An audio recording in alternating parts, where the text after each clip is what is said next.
ये है happy home multi channel का प्रसारण सीधे आपके सामने। फोकस हिंदुस्तान मुंबई न्यूज़ में आपका स्वागत है। मैं हूं माजिद सिद्दीकी। दुआ सलाम, आदाब, जय भीम। दुनिया बदल रही है, देश वही है, वही रहेगा। हक और हकीकत को बताने वाले खामोश बैठे हैं। आने वाला वक्त ही बताएगा। वीडियो को आखिर तक देखिए। आज की ख़ास खबरें। सबसे पहले फोकस हिंदुस्तान को सब्सक्राइब करें, लाइक के साथ शेयर करें और अपने कमेंट ज़रूर भेजें। समाज को जगाने के लिए आपकी ज़रूरत है। फिर आऊँगा ताज़ा खबरों को लेकर। माजिद सिद्दीकी, जय हिंद।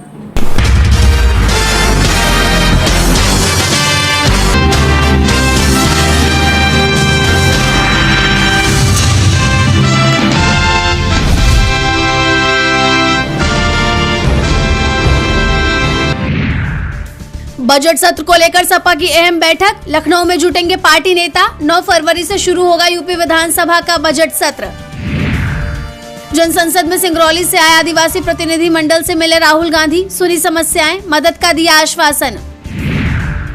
दिल्ली में बीजेपी सरकार का 1 साल पूरा। आज कई कार्यक्रमों का किया गया आयोजन।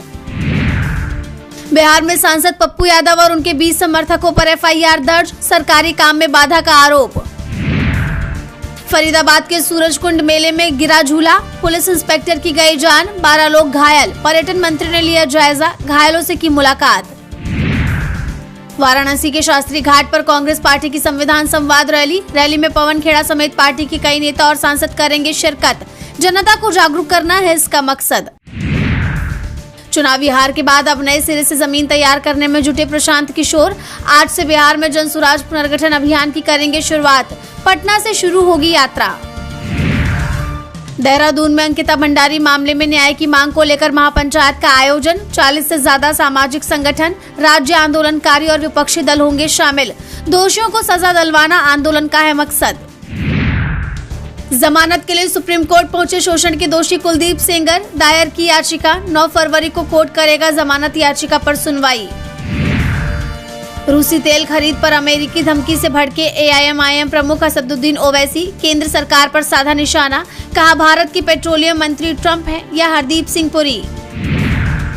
रूस में भारतीय छात्रों पर हमला। मेडिकल यूनिवर्सिटी के हॉस्टल में चाकूबाजी में 4 भारतीय छात्र और 2 पुलिस अधिकारी घायल।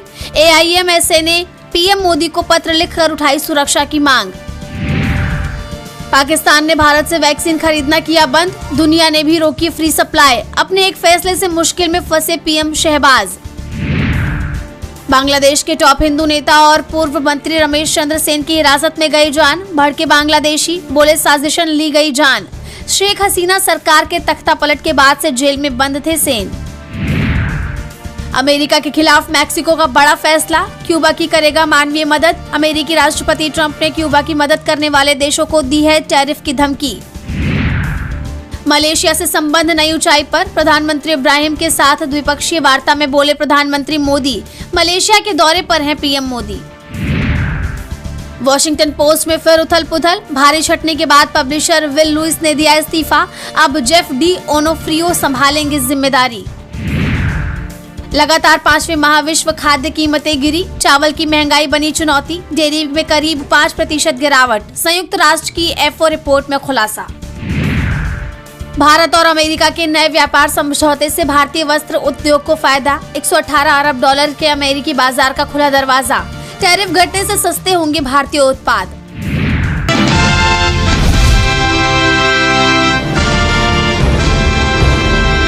लोकसभा स्पीकर ओम बिरला ने दावा किया था कि 4 फरवरी को PM लोकसभा में आते तो उनके साथ कुछ गलत घट सकता था। इसीलिए मैंने ही PM से लोकसभा में नहीं आने की गुजारिश की थी, जिसे उन्होंने मान लिया था। दावा यहां तक किया गया कि कांग्रेस की महिला सांसद PM पर हमला भी कर सकती थी। लोकसभा स्पीकर ने किसी महिला सांसद का नाम भले ही नहीं लिया, लेकिन उनकी टिप्पणी से बवाल मच गया है। लोकसभा स्पीकर पर आरोप लग रहे हैं कि PM मोदी को बचाने के लिए उन्होंने ये बयान दिया है और अब कांग्रेस की तरफ से स्पीकर के दावे पर उन्हें घेरने की तैयारी कर ली गई है। प्रियंका गांधी के नेतृत्व में एक टीम बनाई गई है। इसमें कांग्रेस सांसद Jothimani, Varsha Gaikwad, R Sudha, Geniben Thakur, K Kavya और शोभा बच्छाओ को शामिल किया गया है। ये वो सांसद हैं जिन पर लोकसभा स्पीकर ने बिना नाम लिए आरोप लगाए थे। ये पीएम पर हमला कर सकते थे। अब सांसदों की ये टीम प्रियंका की देखरेख में काम करेगी। लोकसभा स्पीकर को खत लिखकर आपत्ति दर्ज कराने की तैयारी की जा रही है। स्पीकर से यह सवाल भी किया जा सकता है कि उनके पास ये खबर कहां से आई कि कांग्रेस की महिला सांसद पीएम पर हमला करने वाली थी। कांग्रेस सांसदों का कहना है कि लोकसभा स्पीकर की टिप्पणी पूरी तरह से गलत थी, इसे टाला जा सकता था। स्पीकर ने गतिरोध दूर करने की जगह टकराव को बढ़ावा दिया। इससे पहले प्रियंका गांधी ने कहा था कि पीएम मोदी को बचाने के लिए ही स्पीकर ने ये टिप्पणी की है।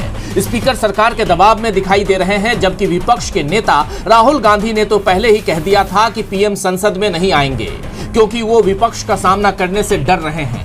ऐसे में लोकसभा स्पीकर खुद सवालों में फंस गए। इसे लेकर पूर्व उपराष्ट्रपति हामिद अंसारी का बयान भी सामने आया है, जिसमें उन्होंने कहा है कि क्या कोई इतना शक्तिशाली हो सकता है जो अध्यक्ष की संवैधानिक शक्तियों को दबा दे? क्या बाहरी शक्तियां या कार्यपालिका अब संसद के प्रबंधन में हस्तक्षेप कर रही हैं?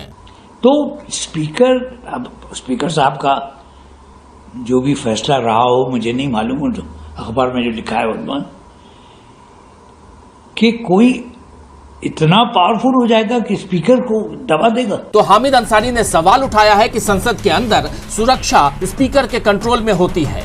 अगर महिला सांसद विरोध भी कर रही थी तो उन्हें पीएम के रास्ते या उनकी चेयर के पास से हटाया जा सकता था, लेकिन यहाँ तो सीधे सीधे पीएम मोदी पर हमले के आरोप ही लगा दिए गए हैं।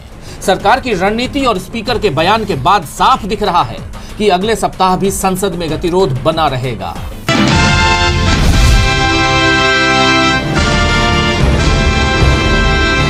शेख नसरीन बुरके वाली मेयर के नाम से इस वक्त खूब वायरल हो रही हैं। शेख नसरीन राजनीतिक परिवार से ताल्लुक रखती हैं। वो कांग्रेस के पूर्व विधायक आसिफ शेख की रिश्तेदार हैं। उनके ससुर कांग्रेस के पूर्व विधायक और पूर्व महापौर स्वर्गीय राशिद शेख थे। शेख नसरीन पूर्व विधायक आसिफ शेख के छोटे भाई शेख खालिद की पत्नी हैं। आसिफ शेख ने ही पिछले साल इस्लाम पार्टी बनाई थी। आसिफ शेख 2014 में मालेगांव सेंट्रल विधानसभा सीट से कांग्रेस विधायक चुने गए थे। 2019 में कांग्रेस ने उन्हें फिर यहां से टिकट दिया, लेकिन वो AIMIM के मुफ्ती इस्माइल से हार गए। शेख नसरीन के ससुराल वालों का मालेगांव पर दशकों से राजनीतिक दबदबा रहा है। शेख राशिद के परिवार से मालेगांव की मेयर बनने वाली शेख नसरीन तीसरी शख्सियत हैं। उनसे पहले शेख राशिद और उनकी पत्नी ताहिरा राशिद भी मालेगांव की मेयर रह चुकी हैं। दरअसल 2022 के नगर निगम चुनाव के बाद शेख राशिद, उनकी पत्नी ताहिरा और बेटे आसिफ शेख ने कांग्रेस छोड़ दी थी। उनके साथ ही कांग्रेस के सभी 28 पार्षद कांग्रेस छोड़कर एनसीपी में शामिल हो गए थे। इसके साथ ही मालेगांव नगर निगम से कांग्रेस का सफाया हो गया था और ताहिरा शेख मेयर बन गई थी।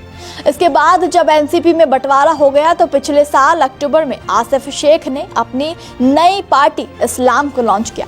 उन्होंने मालेगांव सीट से चुनाव लड़ा, लेकिन फिर मुफ्ती इस्माइल से सिर्फ 162 वोटों से हार गए। मेयर पद मिलते ही नसरीन भावुक भी हुई। उन्होंने अपने ससुर पूर्व विधायक और पूर्व महापौर स्वर्गीय राशिद शेख को याद करते हुए उनकी विरासत को आगे बढ़ाने का संकल्प लिया। मालेगांव में मेयर पद संभालते ही नसरीन बानो शेख ने इस जीत के लिए इस्लाम पार्टी सहित उन सभी दलों के पार्षदों का आभार दिया जिन्होंने उसे समर्थन दिया था। अब आपको बता दें कि आखिर नसरीन का चुनावी गणित कैसा रहा। तो मतदान के दौरान नसरीन बानो शेख के पक्ष में कुल 43 नगर सेवकों ने वोट डाले, जबकि शिवसेना की लता घोटके को सिर्फ 28 मत ही मिल सके। नसरीन बानो शेख को इस्लाम पार्टी के सभी 35 नगर सेवकों का समर्थन मिला। इसके अलावा समाजवादी पार्टी के 5 और कांग्रेस के 3 नगर सेवकों ने भी उनका ही समर्थन किया, जिससे उनकी जीत मजबूत हो गई। जानकारी के मुताबिक दूसरी ओर शिवसेना की उम्मीदवार लता घोटके को पार्टी के 18 नगर सेवकों का समर्थन मिला, लेकिन ये संख्या जीत के लिए काफी नहीं थी। असदुद्दीन ओवैसी ने भी कहा था कि एक दिन मुंबई को बुरके वाली मेयर मिलेगी। इसी कारण से नसरीन बेहद ही वायरल हो रही है। शायद हम और आप नहीं रहेंगे, पर देखना एक हिजाब पहनने वाली बेटी इस देश की वजीर आजम बनेगी इंशाअल्लाह। तो वहीं जिस पार्टी से नसरीन बानो शेख मेयर बनी है, उसी ने इस बार बीएमसी चुनाव नतीजों में ओवैसी की पार्टी को झटका भी दे दिया।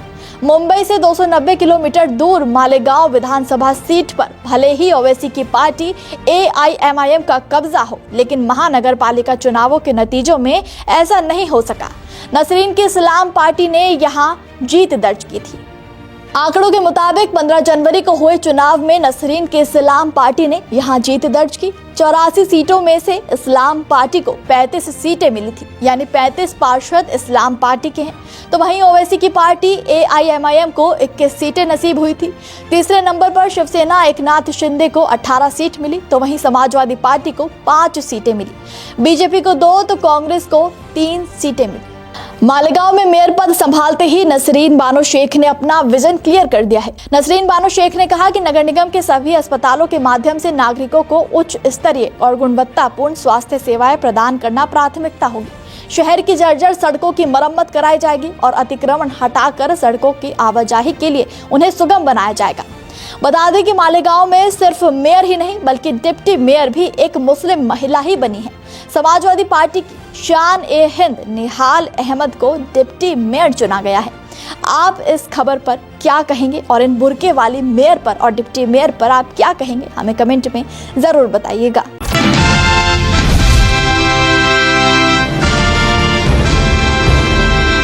सिर्फ 20 रुपए रिश्वत लेने के कारण पुलिस कांस्टेबल पर 30 साल तक एक मुकदमा चला। कांस्टेबल इस केस में बाइज्जत बरी भी हो गए। 30 साल के लंबे इंतजार के बाद उन्हें कोर्ट से इंसाफ मिला, लेकिन बरी होने के अगले ही दिन उनकी मौत हो गई। ये पूरा मामला अहमदाबाद के वेजलपुर इलाके में तैनात रहे कांस्टेबल बाबू भाई प्रजापति का है। 20 नवंबर 1996 को उनके खिलाफ एंटी करप्शन ब्यूरो को शिकायत मिली। उस समय बाबू भाई प्रजापति के अलावा उनके 2 साथी कांस्टेबल सेवन कुमार रथवा और नसरुल्ला खान वेजलपुर थाने में पोस्टेड थे।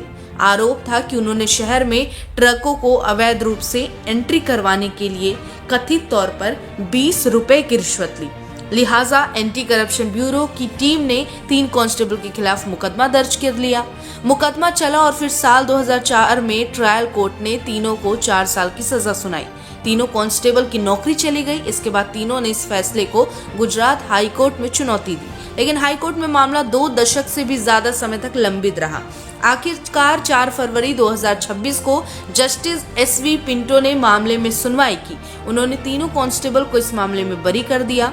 बाबू भाई प्रजापति पहले अहमदाबाद में ही रहते थे, लेकिन लंबे समय तक चली कानूनी लड़ाई के दौरान अपने गृह जिले पाटन में चले गए। 5 फरवरी की सुबह बरी होने की खबर मिलने के बाद बाबू भाई अपने वकील नितिन गांधी से मिलने गए थे। गांधी ने बताया कि उन्होंने पुलिस की सेवा से जुड़ी बकाया राशि की वसूली के लिए संभावित कानूनी कदमों पर चर्चा की, क्योंकि प्रजापति की नौकरी 2004 में ही खत्म हो गई थी। हालांकि प्रजापति आगे की कार्रवाई शुरू करने के लिए इच्छुक नहीं थे। वकील के मुताबिक ये बातचीत ऑफिस के CCTV कैमरे में रिकॉर्ड हो गई। उस रात प्रजापति अपने भतीजे के घर रुके, लेकिन 6 फरवरी की सुबह पता चला कि प्रजापति की नींद में ही मृत्यु हो गई है और उस 20 रुपए की रिश्वत के कारण 30 साल तक चला केस जब खत्म हुआ तो बरी होने के अगले ही दिन कांस्टेबल की मौत हो चुकी थी।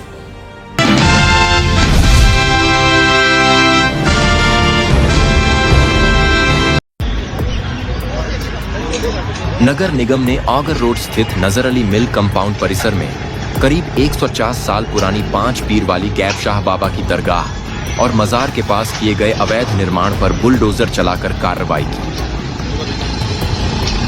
यह कार्रवाई शनिवार को की गई, जिसमें पुलिस बल की तैनाती के साथ JCB और कट्टर मशीनों का इस्तेमाल किया गया। दरगाह कमेटी को कई नोटिस जारी करने के बावजूद अतिक्रमण नहीं हटाए जाने पर यह कदम उठाया गया। अब तो यहाँ साफ हो गया। नमाज पढ़ने वाले या कोई इबादत करने वाले जो आते थे सब अपने अपने दूसरी मसाजिद में जाएंगे। और क्या कहते हैं, अब हमारे हिंदू भाई भी आते थे, उनका भी मसला था। अब ये प्रशासन के सामने हम लोग बेबस हैं। हम लोग क्या कर सकते हैं? कुछ नहीं कर सकते हैं। हम लोग सिर्फ ईश्वर से प्रार्थना कर सकते हैं, दुआ कर सकते हैं। इसके अलावा हम लोग कुछ नहीं कर सकते। आपने आपका पक्ष नहीं रखा? सब पक्ष रख दिया, यानी उन्होंने सुबह से पक्ष रख दिया। उन्होंने कहा तो था से दरगाह को नहीं छेड़ेंगे, मज़ारात को नहीं छेड़ेंगे, अंदर के हाल को नहीं छेड़ेंगे, लेकिन जैसे जैसे वक्त गुजरता रहा उनका इरादा बदलता रहा। बस ऐसे, इसमें क्या है, यही बात है। अब हम लोग कुछ नहीं कर सकते हैं। आप आगे क्या कोई रणनीति बना रहे हैं कि कोई रणनीति में शहरकाजी से बात कर रहे हैं क्या? देखिए, कोई रणनीति नहीं बना रहे हैं और ये कमेटी के लोग बता पाएंगे हकीकत। कमेटी में जो जिम्मेदार हजरात है वही बता पाएंगे। अपन सिर्फ नमाजी है और नमाजी की हैसियत से यहाँ नमाज पढ़ने आते थे, इसके अलावा अपना कोई रोल नहीं है यहाँ, अपना कोई रोल नहीं है। बकिया यहाँ की कमेटी के लोग जाने कोर्ट जाएंगे या नहीं जाएंगे, क्या करेंगे क्या नहीं करेंगे, इसका इल्म हमें नहीं है। बता दें कि मजार के आसपास बनी दीवारों को भी नगर निगम तथा स्वयं समाजजनों के द्वारा हथौड़ों से हटाया गया है।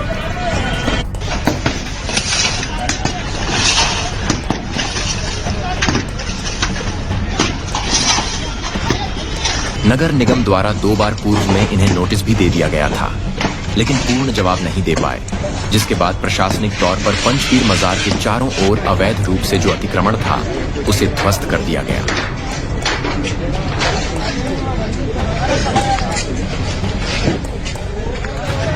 नजर अली मिल कंपाउंड है। इस कंपाउंड में जो यहाँ पर एक एरिया था उसमें अनाधिकृत निर्माण की शिकायत प्राप्त हुई थी। उस पे से यहाँ पर नोटिस दिए गए थे और नोटिस की सुनवाई में संबंधित पक्षकार द्वारा कोई दस्तावेज प्रस्तुत नहीं किए गए। इसके फलस्वरूप आज कार्रवाई यहाँ पर संपादित की गई और लगभग 2 से 2,500 स्क्वायर फीट के आसपास का जो अनाधिकृत निर्माण का एरिया था उसको हटाया गया है और सभी के सहयोग से यह हटाया जा रहा है। जितना है विधि अनुसार हम लोग कार्रवाई कर रहे हैं।